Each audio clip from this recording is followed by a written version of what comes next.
These were the scenes in 2023 following a severe drought which led to the death of millions of livestock, while over 6 million people faced hunger. Wildlife was not spared by the drought. Hundreds of wildlife died in various national parks across the country.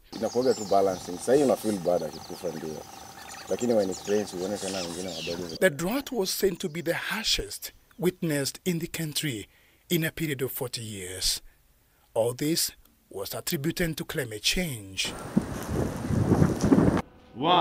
Ladies and gentlemen, Kenya. Earlier this week, the Meteorological Department, in collaboration with the World Resources Institute, Africa, and other organizations, released a notable report on the impact of climate change in Kenya, which shows how these changes have affected and continue to affect Kenyans. The report highlights 3 areas most impacted, which are temperature increase, drought, and heavy rainfall. I want to urge all of us to prioritize for equity and inclusivity in our climate actions. Vulnerable communities, including low-income populations and marginalized groups, often bear the brunt of climate impacts. The report really gives us a platform for us to look at a city as a portfolio that also explores the risk assessments within the urban centers. So if we utilize it correctly, we can transition from reacting to disasters into preparing our responses by building resilience within the city, against flooding, against any other pressures, and then being in a position also to create the enabling framework, like having the Climate Change Management Bill, to ensure that funds are also utilized or sourced with partners who can help us build this resilience beforehand.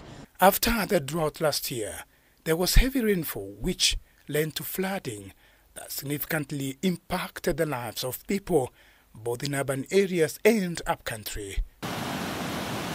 The rainfall caused deaths of over 300 people and displaced thousands from their homes. The East African region has witnessed increased flooding since 2020, drought and locust invasions. The government must move with speed to contain these locusts. All these are said to be driven by climate change as a result of global warming brought about by human activities from pre-industrial times to date.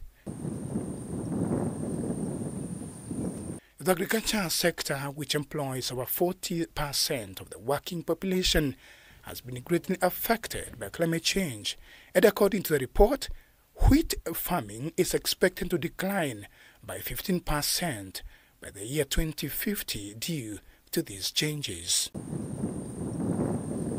Kenya is one of the African countries most affected by climate change, despite contributing a relatively small amount of greenhouse gases into the atmosphere.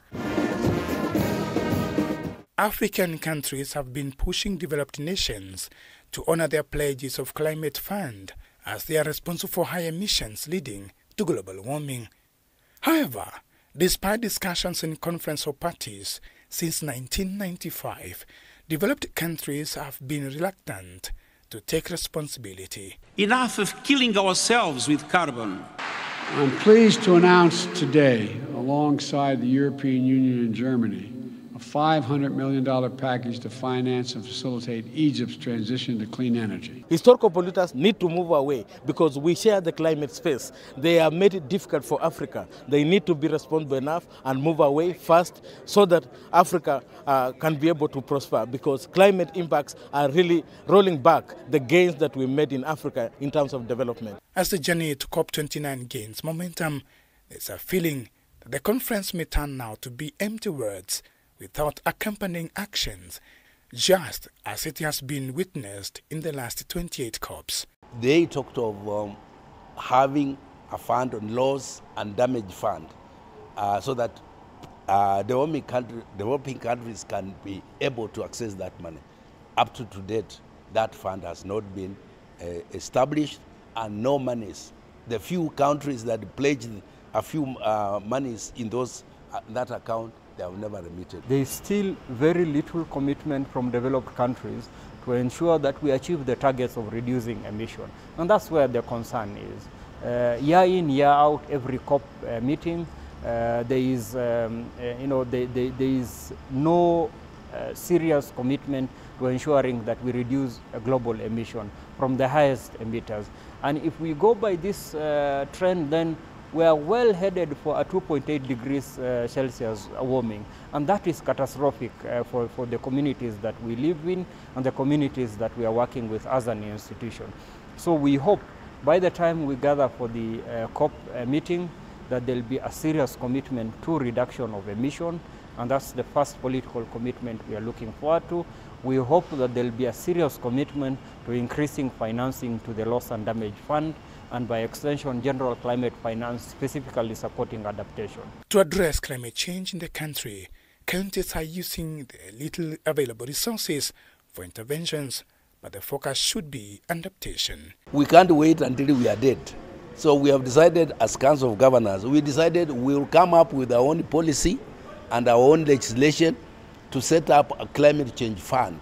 And that's why all the 47 counties now we have set climate change fund, so that whatever little we get from Treasury and what we collect ourselves as own source revenue, we put 2 to 3% to climate change, so that we can be able to address the climate change issues as we wait with the hope that the developed countries will be able to honor their pledges, but I don't see them honoring. County integrated development plans that incorporates climate action and adaptation informed by local level interventions is very useful. So it's a two-pronged approach from an individual level but also from government. Climate change and its effects are with humanity, and much needs to be done to address the situation. Dan Kaburu, K24, the Voice of Nature.